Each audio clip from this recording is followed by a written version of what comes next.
Welcome to War Room, the official podcast of the U.S. Army War College online journal, graciously supported by the Army War College Foundation. Please join the conversation at warroom.armywarcollege.edu. We hope you enjoy the program. Make sure not to miss a single podcast and subscribe to A Better Peace, the War Room podcast, at iTunes, Google Play, or your favorite subscription service. The views expressed in this presentation are those of the speakers and do not necessarily reflect those of the U.S. Army War College, U.S. Army, or Department of Defense. Welcome to A Better Peace, the War Room podcast. I'm Tom Galvin, Associate Professor of Resource Management, and this is the second in our special series titled, How Should the Army Run? Today's topic is the national fiscal process and situation and how it impacts the military. And with me in the studio today is Douglas Muddy Waters, Associate Professor of DoD Systems, and who has been the lesson author for the lesson that we do in the Defense Management course on the national fiscal process. Welcome to the studio, Muddy. Thanks, Tom. It's great to be here. So let's start with the basic question, because a lot of our students come to the War College without a lot of background in the fiscal process. They appreciate it, they're aware of it, and some of them have worked in jobs that touch it, but they don't necessarily have the depth and understanding. Why is it important for our students to understand the national fiscal process? Well, it controls everything they do, essentially. I mean, we get our authorities and we get our appropriations resources for what the Department of Defense needs to do, what the Army needs to do. And if we don't have those, we obviously can't function. So an understanding of the process is important because without it, we can't do our job. Now, clearly, there are a lot of nuances associated with the federal budget system. Most of our students don't need to become experts by any means, but they need to understand a few things like authorization versus appropriation or budget versus program.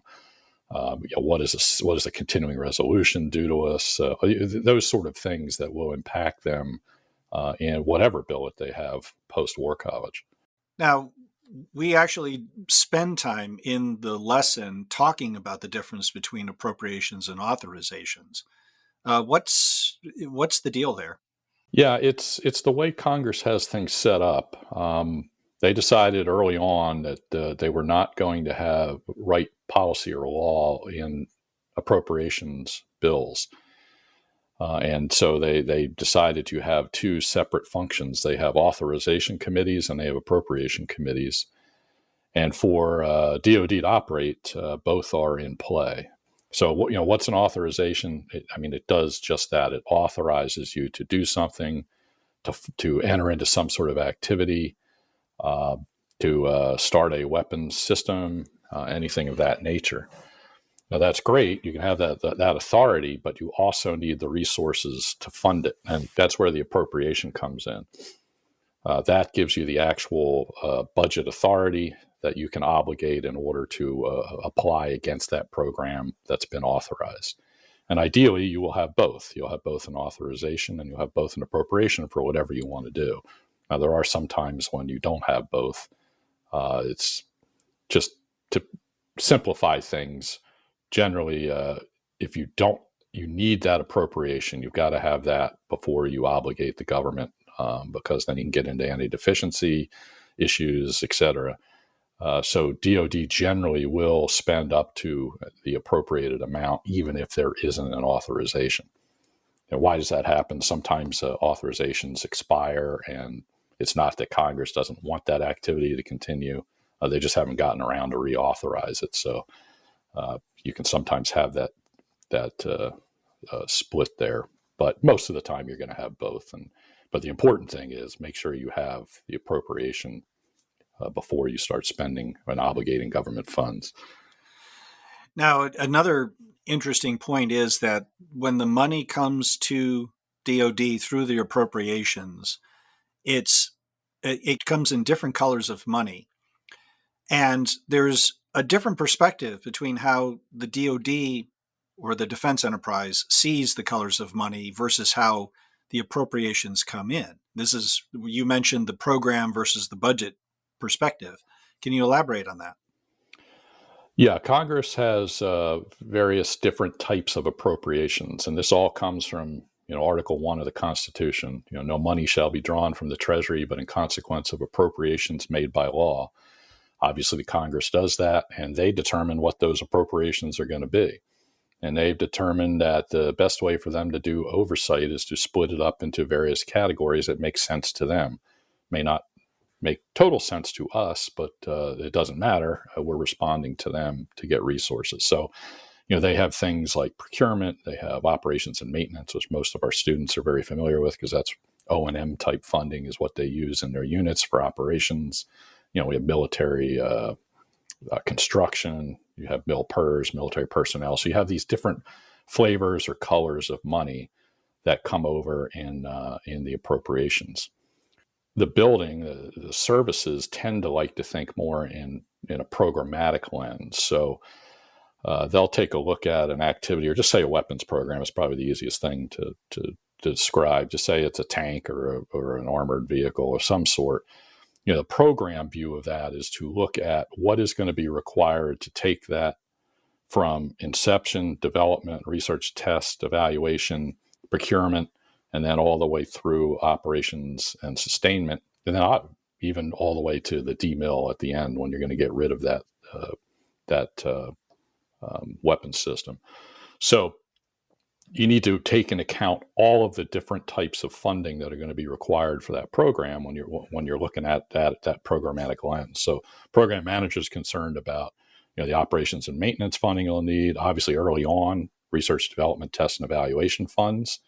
And then as they start to get into production, they're going to need procurement dollars, and they lay that out over the course of the program. When we go to request our funds from Congress, though, they want the budget submission in that appropriation language. So we have a thing called the POM, the Program Objective Memorandum, which all the services have, which is a 5-year look of their programs and activities. And then they take the first year of that and they translate it into budgetary language and all those different appropriation types. And that's what actually goes over to the Hill. This means that some things can be a bit confusing. Like, for example, when we think of personnel, we like to think of all of our personnel and manage talent in a particular way. But even military personnel and civilian personnel and contracted personnel are coming to us from different colors of money, which then makes things rather complicated, doesn't it? Yeah, definitely it does complicate things. As I mentioned, there's a mil-pers or military personnel funding, but there's no civ-pers.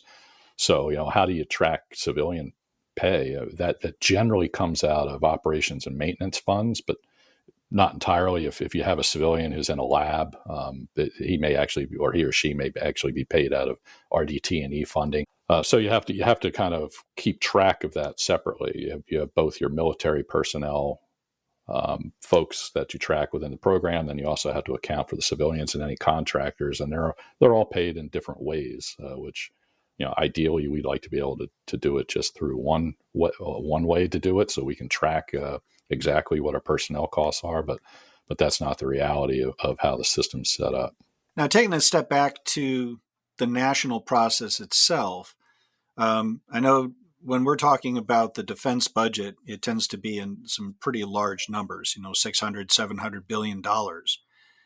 Now, we can put that in context with, say, mandatory spending and discretionary spending and interest, because that also drives the process. Why, for example, the Defense Department has to go submit for its budget on an annual basis.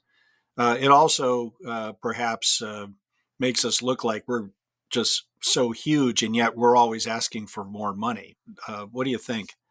Yeah, I think that's actually an important point that we are trying to get across to the students with the lesson. And when we talk about the federal budget is kind of to set the fiscal context for them, which is going to play out as the Department of Defense tries to make strategy-informed resource decisions. And everybody's pretty well aware that we've got a bit of a debt problem. I mean, some people differ on how severe it is, depending on their theoretical bent. But I like to point it out within the class why this is happening, how it's happening, and what are the implications for that. So you look at funding. There's those three types of spending that the government does: mandatory, which is essentially your entitlement spending, Social Security, Medicare, Medicaid, et cetera. You've got discretionary spending, which is what DoD is funded. And most of the things that you think about that the federal government does, Treasury, Department of State, et cetera, that's all discretionary funds. And it's divided into defense discretionary and non-defense discretionary. And the important point to make is that DoD takes up half, roughly, maybe slightly over half of all those discretionary funds. So whenever someone's looking for cost savings over on the Hill, DoD is frequently the first place you go because that's where the money is when we talk about robbing banks. Most of the money is in the mandatory side, but those don't go. They're not subject to annual appropriations. They're actually put in place by authorizing committees who pass a law, and then essentially mandatory programs are on autopilot. Congress can go in and adjust them, but they don't have to. And if they do nothing, they just continue to proceed. Generally, there's a formula. Think of Social Security. How long have you worked? What was your income level? How old are you? All that gets plugged into a formula and out spits your entitlement. And that just continues on unless Congress proactively acts. For the appropriations for discretionary, every year that has to be done. And if it doesn't, we end up in situations, which I know we'll probably talk about, of either a continuing resolution or a government shutdown. So, and then you also have interest on the debt as that third part. And what's been happening from roughly the 1970s on, as the impact of the Great Society programs have been being felt within the budget, a share of the spending, federal spending for discretionary, has been shrinking, and the mandatory has been growing. And it's to some extent perhaps squeezing discretionary accounts. And the latest thing that's happening with the amount of debt that we are accrued, and now interest rates are rising again. The CBO has been worried about this for a while, and now it's finally happening in response to inflation. You have that interest wedge growing greatly, which is further putting pressure on discretionary accounts. And it's important for our students to see that and to realize that unless somehow we get both the executive and the legislative branch together and they come up with some sort of grand bargain to deal with the rising deficit and debt, the outlook for defense spending over time is not particularly rosy. There's going to be a lot of downward pressure. Yeah, there'll probably be times where funding will come up based on national security events, but generally the pressure is going to be downward on those discretionary accounts, and that obviously has implications for DoD being able to meet the requirements of the strategy that they've been told to do. So it's important that they understand kind of what the trends are, and then what the drivers of those are, which are primarily those mandatory programs and interest on the debt. Now, is there anything they can do about that? No, but they need to be aware that they probably should not be planning for robust defense budgets, decades to on and on, because the reality is there's probably going to be some cuts in defense, or perhaps we'll just stay fairly level. We know we've got a new Republican Congress that came in, and the Freedom Caucus has got some influence now, and they're already talking about the debt limit that's coming up later in the year, and probably trying to use that to push down government spending. So all of this is going to play out for defense, and probably not in a way that our leadership would like. Now, you did mention continuous resolution. We probably should go there because that's something that has tremendous immediate impacts on defense spending. Would you care to go over some of those? Yeah, the continuing resolution, we've gotten, the good news is DoD has gotten good at operating under continuing resolutions, or CRs, because we have to. They've been pretty much the business as usual for the past, 20 years or so. If Congress cannot meet the statutory timelines to get those appropriations into law at the end of the fiscal year. One of two things need to happen. I already mentioned them. They either have to put in place a continuing resolution, which basically sets spending at the same level as it was the prior fiscal year, or the government has to shut down because there's no money. Obviously, the shutdown is worse than a continuing resolution, but the continuing resolution has issues.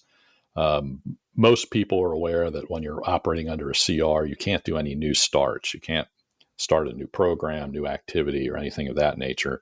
And that's obviously constraining on DOD. The converse of that is also true. You can't divest anything that you're planning to get rid of to move resources somewhere else, because you still have to fund it as if it was last fiscal year.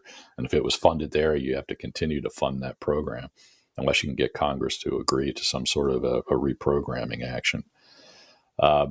If you just think about how CRs usually work, is they are generally a series of short periods of time. Sometimes they end up going the entire fiscal year, which is real problematic. But frequently they go a month, and then they get extended 2 weeks, and then maybe they get extended again, and then hopefully there's some sort of an appropriation, which unfortunately tends to be an omnibus appropriation at that point, which means they roll everything together in one giant bill. We just got one of those passed in December. And there's all sorts of spending that can get in there. But so if you have a series of CRs, you basically have to apportion out your spending rate across, say it's a 1 month CR. We have to take 1 month of spending from the prior fiscal year and prorate everything to that amount. If you have contracts, or you're trying to hire people, or you want to send people on travel, you have this CR that ends in just less than a month, and there's no guarantee you're going to get another one. So you have to continually redo contracts. People will slow down hiring because it's very difficult to do when you have these separate and distinct CRs that get put in place. And it's very inefficient for the Department of Defense. So it's something that our leadership would love to see go away. They'd love to have more budgetary stability. The Vice Chairman of the Joint Chiefs of Staff, Paul Silva, several years ago, told the Hill flat out, I'll take a cut in my top line if you can just guarantee me that I'll have budgetary stability over a period of time, because it's inefficient and it's difficult to work around. And then there's also the issue of overseas contingency operations versus base budget. The way that the system is supposed to work is that the base budget is what the department uses as, in order to fund readiness, modernization, and force structure ordinarily. And then when we have a contingency, then a separate pool of money is provided for that. Now, that leads to potential tensions where the overseas contingency operations, or OCO as it's known, when that comes to the point of going away, some of the things that we may have funded with OCO funding, we become dependent upon and has to be moved into the base budget, ideally. Now, how clean is that process? We've had to go ahead and do that. I think it was last fiscal year, or was it the one prior? There was no OCO as part of the budget. There's still some supplemental appropriations that are being put out, but they're trying to get away from the OCO. Interesting, the way OCO has changed over the years, whether it was OCO, or whether it was GWAT, or whether it was just called an emergency supplemental. In prior conflicts, all the way back to the Korean War, what you would see in the early years, the first couple of years, you'd see that supplemental funding being applied, and then you would see the base budget rise up to meet the requirements of that contingency, and the supplementals would stop. During the OIF OEF period, that did not happen. We never had the base budget did go up, but it never went up enough to account for the requirements of the supplemental. A couple of different reasons for that. One, Congress kind of liked that.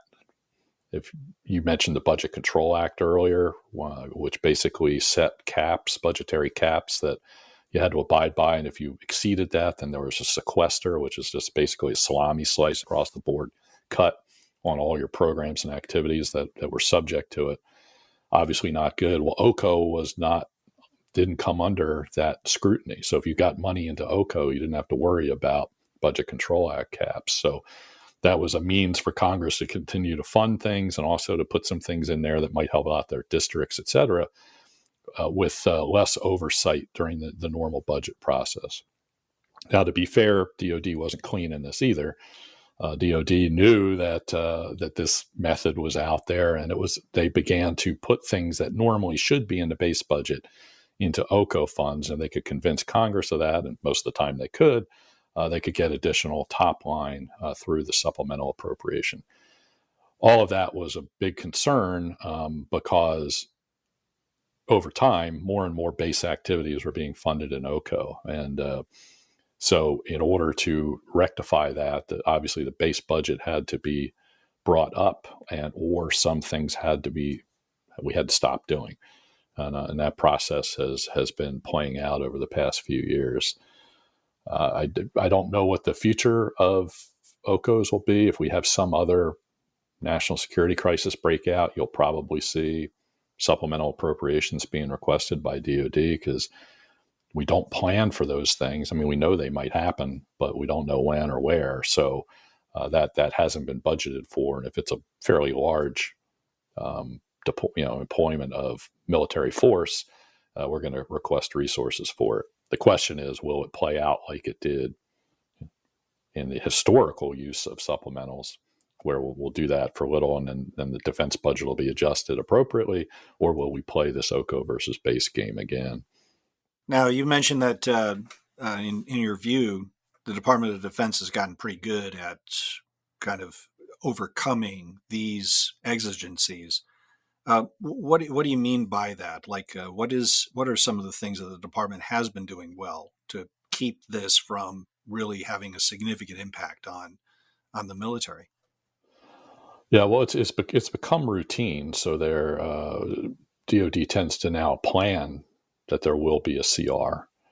One of the major things that's been done is most people have moved contract expiration or contract start dates out of the first quarter of the fiscal year because they know we're likely to be operating under a CR, and so why try and have a contract start then? You're going to have problems. So it's a lot of small things like that where because you're planning for it and anticipating it, you can set some of your activities and spending in a manner that will allow you to get through it more efficiently than if you were caught off guard.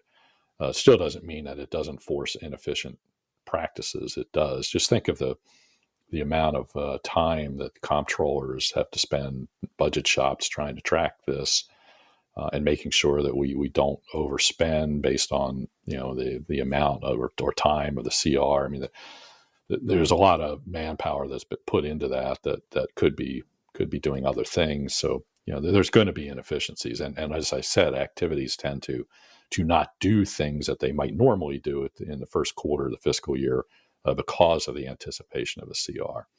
So you see, and actually I just saw a chart the other day where obligation of funds in the first quarter is the lowest percentage over the entire year due to the CR.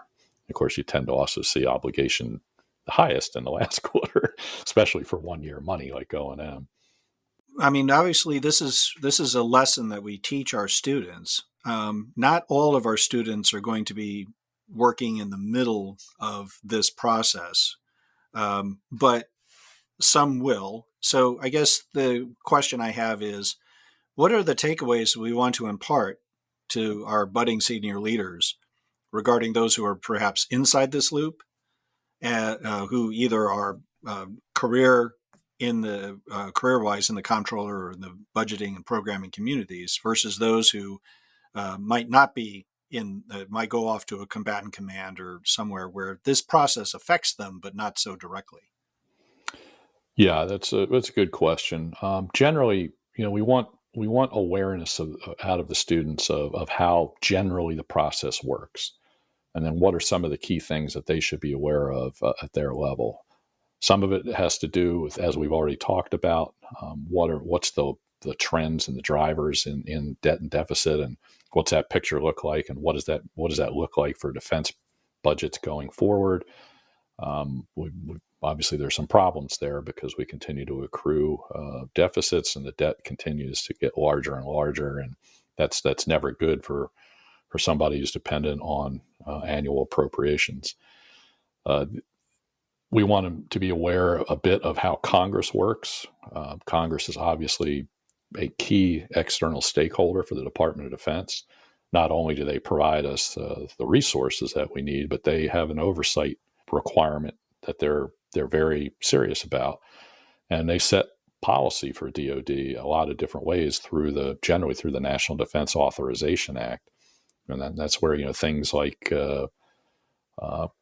commander play in non-judicial punishment or dealing with sexual assault and harassment, taking the authority away from commanders and putting them to higher level legal authorities, end strength, pay rates, all sorts of things. Congress can set that policy and will do so. And so it makes it really important for those who are in DoD who have any sort of interface with Congress to understand that. We need to engage Congress.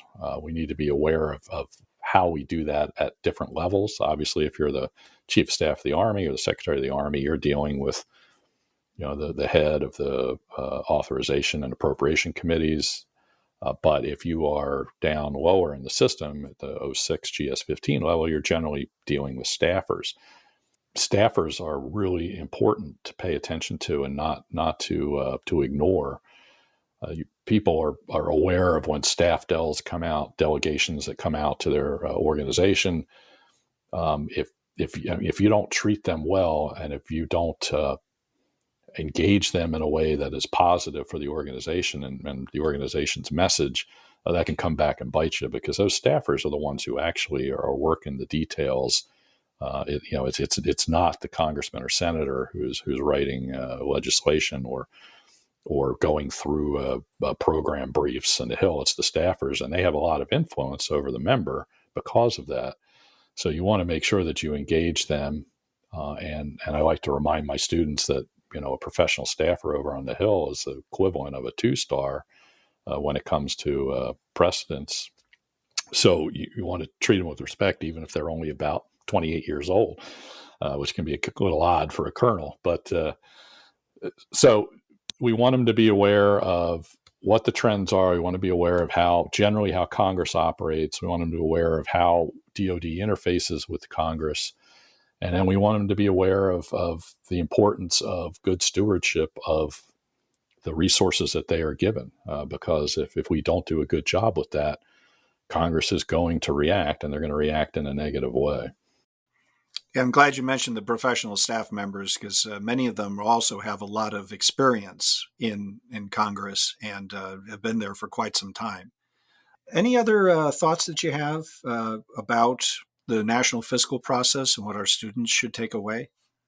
It's just good to be aware that there's trends in all of this. If you think about dealing with Congress, dealing with the federal budget process, and we always think of Congress, but really it's the president and the Congress in the federal budget process. They both have to work together, but frequently they're in conflict if they're in different parties. So you have a whole phase of conflict versus resolution in the process, and to some degree we're kind of at the end of that, dealing with some of the issues that come up if both sides can't come to the table and come to a conclusion. We end up with a CR or maybe a government shutdown, which I've been through a few of those. These things are going to happen. We have to be aware of it. We don't have to like it, but it's conflict resolution. Things that are in play are process versus politics versus policy. All of those, the politics and the process can cause conflict, but they can also be part of what brings us to resolution. And then every once in a while, you're going to have big policy shifts. We've seen this. the Gold-Nichols Act or something of that nature that's going to radically change the way DoD operates. And these things happen from time to time too. So the students just need to be aware of these, and they need to track it. They need to stay engaged with what's going on over on the Hill and what's going on within politics. It doesn't mean they should be partisan by any means. They should be completely nonpartisan, but they have to understand the politics as that overlays what's going on, because their bosses are aware of this and need to be aware of it as they shape their professional military advice. So if you want to serve your boss well, you need to be able to think like your boss or your boss's boss. And political dimensions are part of the decision-making at the highest levels of DoD. You just have to be aware of that. That's an excellent stopping point. In a future episode of this series, we'll probably dive into how the Defense Department manages its programming and budgeting internally in response to the national situation.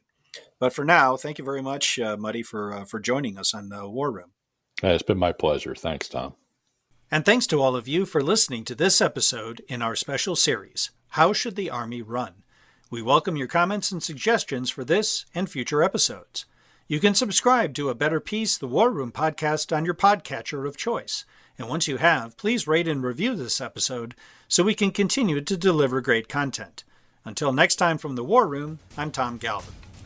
And that concludes our program. Thank you for listening. The views expressed in this podcast reflect those of the speakers and do not necessarily reflect the views, policies, or positions of the U.S. Army or the Department of Defense. Let us know what you think. Provide us your feedback, comments, or suggestions through our webpage at warroom.armywarcollege.edu. And have a great day.